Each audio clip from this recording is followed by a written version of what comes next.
hear her in the back of my head telling me to settle.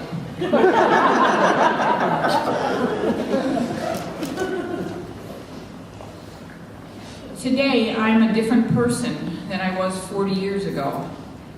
I don't know who I would be if God had not seen fit to give me Dawn as a friend and mentor.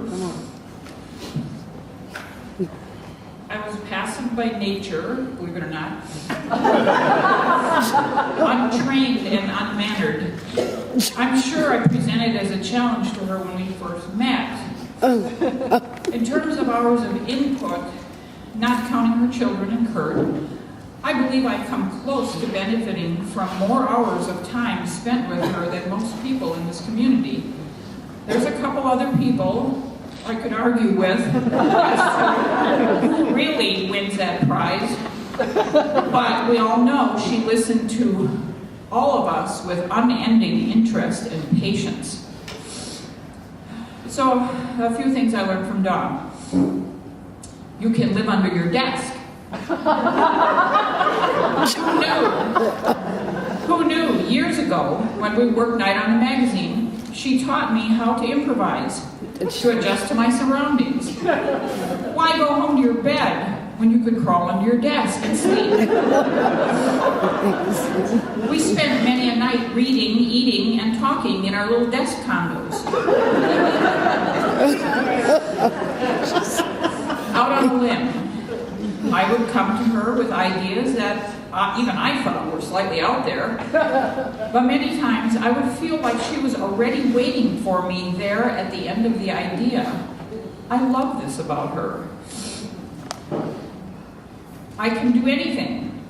One of my favorite stories was Dawn telling us that when looking for a job, she would tell potential employers she could do whatever they were asking, even if she hadn't done it before. She knew she could learn. From this story, I learned I could do more than I thought. Case in point, the all-night ad on Cornerstone. One night, working on the magazine, Dawn told us we needed to pull together an ad by the morning's deadline. The artists were all sick or gone, and she was looking at me and whoever else was around me. I can't even remember. I thought, I don't know anything about creating ads. After a little protesting that went nowhere, we embraced the project, and by morning we had the ad. I remembered being amazed that Dawn's I can do anything theory really did work. Recently I was reflecting on what a gift the shelter was to me in my personal life, the shelter. Running a shelter was something I would never have considered on my own. And sometimes I have facetiously blamed Dawn for starting it all. But it has been a life changer for me. I knew time was running out for Dawn, and by now she could barely hold her head up or speak more than yes or no. So I went to thank her and sort of give her a verbal award on behalf of myself and all of us. I thanked her for the shelter being such a gift in my personal life, and I know in the lives of our CCO staff and our whole community. I reminded her about all the church groups, youth groups, and volunteers whose eyes had been opened to the poor and needy by visiting and volunteering at the shelter. Finally, I told her, just think of all the thousands of homeless people who have been helped in big and little ways for over 25 years because of your vision.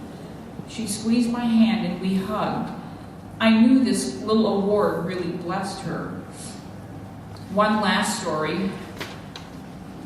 I was looking over the years and remembering all the people, projects, and adventures that were part of my own life tapestry.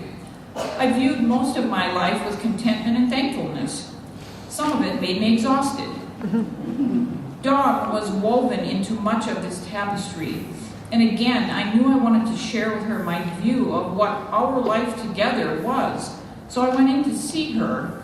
I told her, we have lived life hard.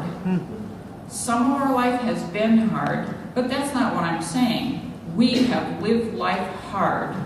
We have lived with gusto, with purpose, and with abandon. And we wouldn't have wanted it any other way. We would not have been happy with less.